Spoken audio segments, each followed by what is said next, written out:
오늘 본문은 이렇게 시작합니다. 12절입니다. 몸은 하나인데 많은 지체가 있고 몸에 지체가 많으나 한 몸임과 같이 그리스도도 그러하니라. 사도 바울은 교회를 몸에 비유하고 있습니다. 몸은 수많은 지체로 이루어져 있지만 이 완벽한 유기적 통일성을 가집니다. 여기서 말하는 유기적 통일성이란 몸이 한 방향으로 걸어가겠다라고 결정하면 그 방향으로 걸어감에 있어서 온몸의 모든 이 객체들이, 지체들이 다 한 방향으로 걸어가는 일을 돕고 각자의 역할을 한다라는 점입니다. 그러한 점에 있어서 몸은 신비롭고 몸은 하나입니다. 교회가 몸인 것처럼 우리 각자의 지체들도 하나님께서 주신 명령에 따라 가라고 하는 그곳을 따라 한몸된 지체답게 걸어가야 되는 것이 우리의 사명이자 역할이다라고 설명하고 있는 것입니다.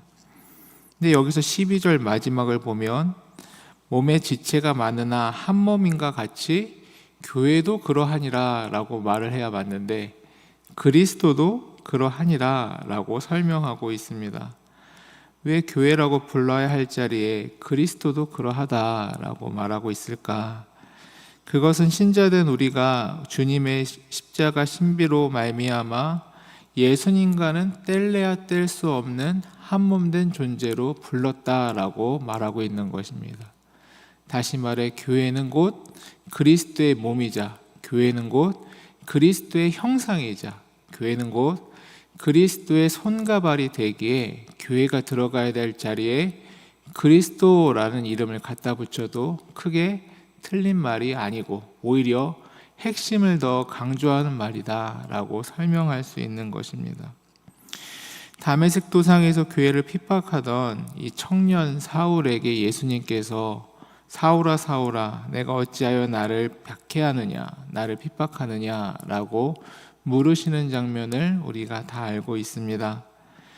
이전까지 청년 사울은 예수님을 만난 적이 한 번도 없었는데 그는 단지 자신의 열심을 따라 이 그리스도인들을 박해하였던 못살게 굴었던 일에 매진하고 있었을 뿐이었는데 예수님께서 어느 날 나타나셔서 사도 바울에게 너는 왜 나를 박해하냐 왜 나를 못살게 구냐 라고 이 사도 바울에게 질문하고 있으셨던 것입니다.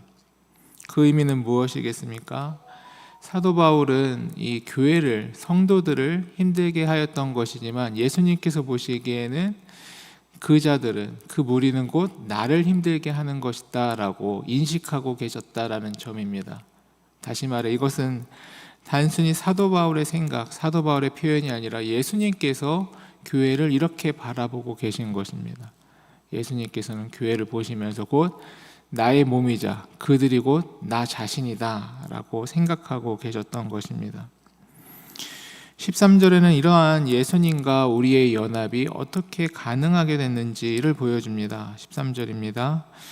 우리가 유대인이나 헬라인이나 종이나 자유인이나 다 한 성령으로 세례를 받아 한 몸이 되었고 또 다 한 성령을 마시게 하셨느니라. 구약시대 바벨탑 사건 때 인간은 교만으로 말미암아 언어가 나뉘어지게 되었고 이 언어가 나눠지게 되어서 그 몸된 공동체가 뿔뿔이 다 흩어지게 되었습니다. 그러나 이제 신약의 오순절 이 성령 강림을 통해 예수님께서는 유대인이나 헬라인이나 종이나 자유인이나 다 한 세례 한 성령으로 묶어 하나 되게 하셨다. 그리스도의 몸된 공동체로 묶으셨다라는 점을 보여주고 있는 것입니다. 오늘날 교회 안에서도 참으로 다양한 사람들이 모여 있습니다. 살아온 배경도 다르고 성별도 다르고 나이도 다르고 정치적 성향도 다르고 경제적 수준도 다 다른 그런 다양한 모양 속에 우리는 존재하지만 사실 예수님이 아니라면 우리는 서로 묶일 이유도 없지만 하나님께서 예수 그리스도 한 성령으로 우리를 하나된 몸된 공동체로 묶어주셨고 하나 되게 하셨습니다. 그러한 점에서 우리가 기억해야 될 것은 우리가 묶고 있는 이 끈이 우리가 서로 좋아서나 우리가 서로 비슷해서나 우리가 서로 친해질만 해서가 아니라, 그리고 적당히 친해지기 위해서 모여있는 것도 아니라, 예수 그리스도의 피와 살로 온전한 진짜 하나됨에, 하나님께서 주신 이름으로만 가족이 아니라 진짜 예수의 피로 한 가족으로 부르셨다라는 사실을 기억하여야 하는 것입니다. 그렇게 내 앞에 앉아 있는 성도가 나와 다르다고 해서 우리는 밀어낼 수가 없는 것이죠. 가족 중에 누가 하나가 별난 사람이 한 명이 똑 태어나기도 하고 그렇지 않습니까? 어디서 저렇게 성격이 희한한 친구가 나왔지? 할 정도로 뻔한 남편과 아내 사이에서 자녀들이 태어난다 하더라도 전혀 다른 아이가 태어나고도 하지 않습니까? 그런 별종 같은 아이가 태어났다고 해서 넌 우리와 성격이 다르니 이 집에서 나가야 되겠다 이렇게 말하는 부모가 누가 있습니까? 그런 것처럼 우리는 진짜 예수님으로 말미암아 한 자녀 되었고 한 가족 되었으니 서로를 사랑하고 품고 또 서로의 거룩한 일부가 되어야 된다라는 점입니다. 그것을 노골적인 비유로 이렇게 설명하죠. 14절부터 20절까지인데요. 몸은 한 지체뿐만 아니요 여럿이니 만일 발이 이르되 나는 손이 아니니 몸에 붙어있지 아니하였다 할지라도 이로써 몸에 붙지 아니한 것이 아니요 또 귀가 이르되 나는 눈이 아니니 몸에 붙어있지 아니하였다 할지라도 이로써 몸에 붙지 아니한 것이 아니니 만일 온몸이 눈이면 듣는 곳이 어디며 온몸이 듣는 곳이면 냄새 맡는 곳은 어디냐. 그러나 이제 하나님이 그 원하시는 대로 지체를 각각 몸에 두셨으니 만일 다인 한 지체뿐이면 몸은 어디냐. 이제 지체는 많으나 몸은 하나라. 여러 지체들이 있지만, 여러 기관들이 있지만, 여러 역할들이 있지만 우리는 예수 그리스도 안에서 한 몸 된 하나다라고 선언하고 있는 것입니다. 교회 안팎에서 상담을 하다 보면 이러한 열등감에 빠져 계신 분들을 종종 만나곤 합니다. 목사님, 저는 남들처럼 특별히 잘하는 것이 없습니다. 찬양을 잘하지도 못하고 가르치는 은사도 없는 것 같습니다. 그렇다고 세상에서 큰 능력도 없습니다. 하나님께서는 저에게 특별한 것을 주신 것 같지도 않고 귀히 여기시는 것 같지도 않고 저는 별로 쓸모없는 사람인 것 같습니다. 이것이 바로 15절, 16절에 등장하는 발과 귀의 탄식이다 라고 할 수 있습니다. 내가 눈이나 손처럼 남들 눈에 잘 띄고 화려한 역할을 하지 못하니 스스로 몸에서 떨어져 나간 듯한, 이 몸이 한 부분이 아닌 것과 같은 느낌을 받곤 하는 것입니다. 그러한 생각을 가진 자들에게 사도 바울은 단호하게 말합니다. 너 스스로가 몸에 붙지 않았다라고 생각할지라도 사실 하나님을 바라보고 있다라는 것, 하나님 앞에서 나는 어떠한 역할을 해야 되는가 고민하고 있다라는 그것 자체가 이미 그리스도의 몸에 붙은 한 지체다라는 것을 증명하는 것이다. 그리고 스스로 아무리 존재 가치가 없다라고 생각할지라도 절대 그렇지 않다.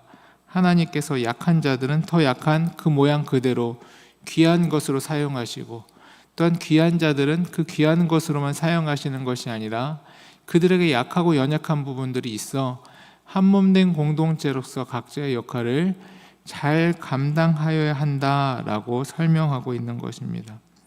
그래서 18절에서 매우 중요한 이야기를 하죠. 하나님이 그 원하시는 대로 그 역할을 맡기셨고 그 역할 속에 우리는 이미 그 일을 하고 있다라는 것입니다.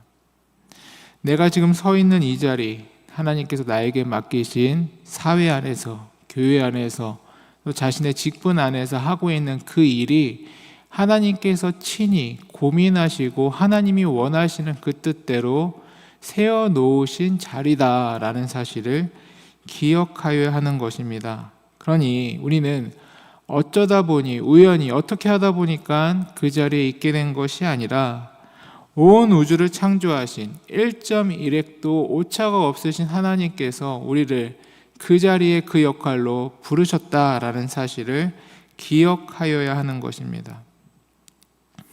온몸이 다 화려해 보이는 눈이라면 그것이 멋있겠습니까? 한번 상상해 보십시오. 너무 징그럽지 않습니까? 어떻게 눈이 다 있는 게 아름다운 지체다라고 할 수 있겠습니까? 근데 우리 모두는 다 왜 나는 눈이 아닌가? 왜 나는 손이 아닌가? 그 생각만 하고 있다라는 것이죠. 하나님께서 그 원하시는 대로 그 아름다운 지체의 형상대로 두셨고 그 일을 하도록 하셨다. 그것이 우리의 자부심이자 우리의 근원적 우리의 삶의 목표이자 이유가 되어야 하는 것입니다. 그렇기 때문에 교회 안에서 스스로 가치 없다라고 스스로를 깎아내리는 것은 겸손이 아닙니다. 오히려 하나님을 인정하지 않는 교만한 모습이다라고 봐야 하는 것이죠. 그래서 우리는 교회 안에서 한 몸이기에, 주님 안에서 한 몸이기에 26절처럼 만일 한 지체가 고통을 받으면 모든 지체가 함께 고통을 받고 한 지체가 영광을 얻으면 모든 지체가 함께 즐거워하는 것입니다. 이어서 사도 바울은 교회를 세우기 위해 주신 다양한 직분과 은사들을 나열합니다. 28절부터 31절인데요. 사도, 선지자, 교사, 능력을 행하는 자, 병 고치는 은사, 서로 돕는 것도 은사입니다. 다스리는 것, 각종 방언을 말하는 것, 다 사도이겠느냐? 29절, 다 선지자이겠느냐? 다 교사이겠느냐? 다 능력 행하는 자이겠느냐? 병 고치는 은사를 다 가졌겠는가? 다 방언을 말하는 자이겠는가? 다 통역을 하는 자이겠는가? 우리는 각자의 역할과 각자의 은사와 각자의 사명 속에 있다. 그래서 우리는 모두가 다 공통적으로 사모해야 할 31절, 더욱 큰 은사가 있는데 그것이 무엇이냐면 그 다음 장에서 말하는 사랑이다 라고 이야기를 하고 있는 것입니다. 사랑이 아니면 그리스도의 사랑을 품고 그리스도의 사랑을 그 마음의 중심 가운데 둬 각자의 은사에 따라 각자의 역할에 따라 그 일을 하지 않는다면 그것은 그 은사를 가졌다 한들 아름다운 것이 아니며 또 그 은사를 가지고 사랑의 마음으로 하지 않으면 결국 그리스도를 빛나게 하는 것이 아니라 스스로를 빛나게 하는 것이요, 스스로를 빛나게 하는 것은 우리에게 영광이 아니라 가장 부끄럽고 미련한 모양이다 라고 설명하고 있는 것입니다. 사랑하는 교우님들, 오늘 기도의 자리에서 함께 이렇게 기도합시다. 오늘 하나님께서 나를 부르신 자리에서 그것이 우리 개인으로서 내가 어떠한 모습을 하나님 앞에서 아름답게 가꾸고 또 어떠한 부분들을 하나님 앞에서 절제하며 우리의 선을 이루어갈 것인가, 더 나아가 가정 안에서 교회 안에서 이 땅과 이 사회 안에서 하나님께서 나의 위치와 나의 역할과 나의 모양 속에 맡기신 사명은 무엇인가, 그리스도의 복된 공동체 이 지체 속에서 나는 어떠한 역할을 믿음으로 감당하여야 할 것인가, 그 은혜와 그 능력과 그 분별을 허락하여 주시옵소서. 또 우리 가정을 그 귀한 지체로서 사용하여 주시옵소서. 또 우리 교회를 거대한 하나님의 몸된 공동체의 한 지체로서 귀한 역할을 감당하는 우리 교회로 사용하여 주시옵소서. 이렇게 기도하며 나아가시는 우리 귀한 성도님들 되시기를 주의 이름으로 축원합니다. 함께 기도하시겠습니다.